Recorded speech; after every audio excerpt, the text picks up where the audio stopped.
नमस्कार मित्रों, आधारशिला क्रियान्वयन संदर्शिका के प्रति आपकी समझ बढ़ाने के लिए बनाई जा रही वीडियो श्रृंखला के इस चौथे वीडियो में एक बार फिर से आप सभी का स्वागत है। पिछले वीडियो में हमने भाषा शिक्षण से संबंधित आधारशिला क्रियान्वयन संदर्शिका को समझा था, जबकि इस वीडियो में हम गणित शिक्षण के लिए दी जा रही आधारशिला क्रियान्वयन संदर्शिका के प्रति अपनी समझ को बढ़ाएंगे। आप चाहें तो महत्वपूर्ण सूचनाओं को साथ साथ नोट भी करते चलें। भाषा शिक्षण के लिए दी जा रही संदर्शिकाओं की तरह ही विभाग द्वारा कक्षा 1 से 3 में गणित शिक्षण के लिए भी ये आधारशिला क्रियान्वयन संदर्शिकाएं उपलब्ध कराई जा रही हैं।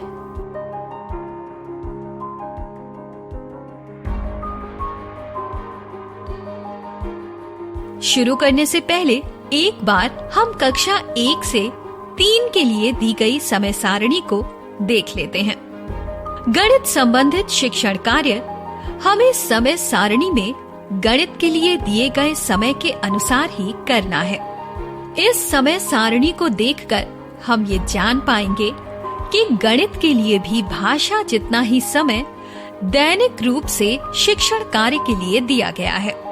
समय सारणी देखकर आपको गणित शिक्षण के लिए निर्धारित कालांशों की जानकारी हो गई होगी। जहां कक्षा 1 और कक्षा 2 में गणित शिक्षण के लिए 40 मिनट के 3 कालांश यानी 120 मिनट निर्धारित हैं, वहीं कक्षा 3 में इसके लिए 2 कालांश यानी 80 मिनट दिए गए हैं। कालांशों की जानकारी के बाद अब हम गणित शिक्षण के लिए दी गई इस संदर्शिका को अच्छे से समझने की कोशिश करते हैं। यहाँ इस संदर्शिका के अंदर गणित शिक्षण के लिए कक्षा का संचालन किस प्रकार किया जाए, इसकी पूरी प्रक्रिया दी गई है। इसके साथ ही शिक्षण कार्यों में विविधता लाकर किस प्रकार छात्रों की रुचि गणित विषय के प्रति बनाई जाए, इसकी पूरी जानकारी भी इस संदर्शिका में दी गई है। इसके अतिरिक्त संदर्शिका में कक्षा के दौरान छात्रों की प्रगति के आकलन के मायने भी हमें बताए गए हैं।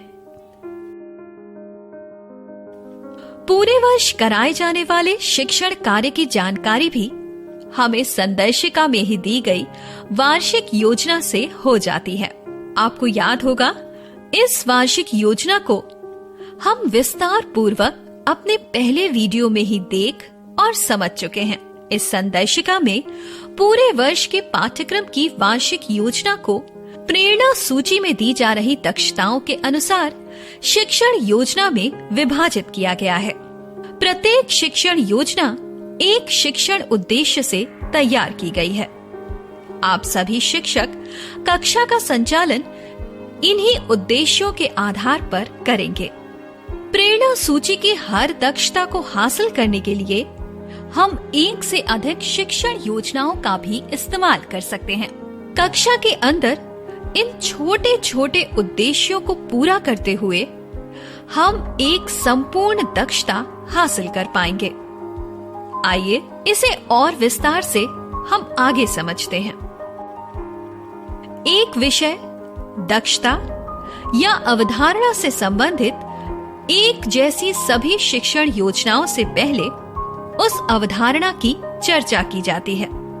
अवधारणा से संबंधित प्रेरणा सूची की दक्षता, पढ़ाने के लिए सामग्री जैसे गणित किट और प्रिंट रिच सामग्री और अवधारणा को पूर्ण रूप से समझने के लिए निर्धारित समय भी बताया गया है। इसके अलावा इस अवधारणा को समझने के लिए बच्चों में अगर पूर्व या अपेक्षित ज्ञान जरूरी हो तो उसका उल्लेख भी किया गया है। आइए इसे ठीक से समझने के लिए अब हम एक शिक्षण योजना की रूपरेखा के बारे में चर्चा करें। यहाँ प्रत्येक शिक्षण योजना किसी न किसी शिक्षण उद्देश्य से बनाई गई है। इस प्रकार के विभिन्न उद्देश्यों को पूरा करते हुए ही हम प्रेरणा सूची की दक्षताओं को हासिल कर पाएंगे। प्रेरणा सूची की ये दक्षताएं कोड के रूप में संबंधित शिक्षण उद्देश्यों के साथ ही दी गई हैं। इस शिक्षण योजना में कक्षा में पढ़ाने के लिए जरूरी सामग्री के बारे में बताया गया है। साथ ही ये भी बताया गया है कि इस सामग्री को इस्तेमाल करते हुए शिक्षक बच्चों के साथ क्या क्या गतिविधियां करेंगे। इसके अलावा बच्चों को दिए जाने वाले गृह कार्य को भी इसमें दिया गया है। साथ ही शिक्षण उद्देश्य पूरा हुआ या फिर नहीं और बच्चों को कितना समझ में आया, ये जानने के लिए हर शिक्षण योजना में आकलन की प्रक्रिया और संबंधित चिंतन के समय का भी वर्णन किया गया है। तो आइए अब बात करते हैं शिक्षण योजना के साथ दी जाने वाली वर्कशीट यानी कार्यपत्र की। इस वर्कशीट में गतिविधि को विस्तार पूर्वक बताया गया है और उससे संबंधित सूची की दक्षता से जोड़ा गया है। ऐसी गतिविधियां बच्चों में पढ़ाई के प्रति आकर्षण जगाती हैं।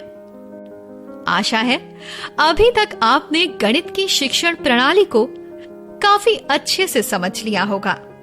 तो आइए चलते चलते एक बार फिर से इस वीडियो में अभी तक बताई गई गणित शिक्षण तकनीक को दोहरा लेते हैं। देखिए, जब भी आप गणित शिक्षण के लिए दी गई समय सारणी के अनुसार कक्षा में जाएंगे तो पहले ये देखेंगे कि वार्षिक कार्य योजना के अनुसार बच्चों को कौन सी अवधारणा पढ़ानी है। फिर उस अवधारणा से संबंधित शिक्षण योजना को कक्षा में लागू करते हुए इसी शिक्षण योजना के अंदर दिए गए TLM का इस्तेमाल कर बच्चों को पढ़ाएंगे। ये सब करते हुए ही हम प्रेरणा सूची की दक्षताओं को हासिल कर पाएंगे।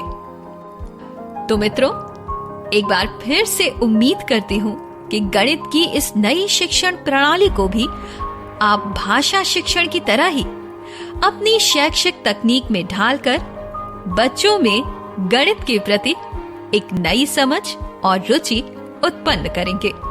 धन्यवाद।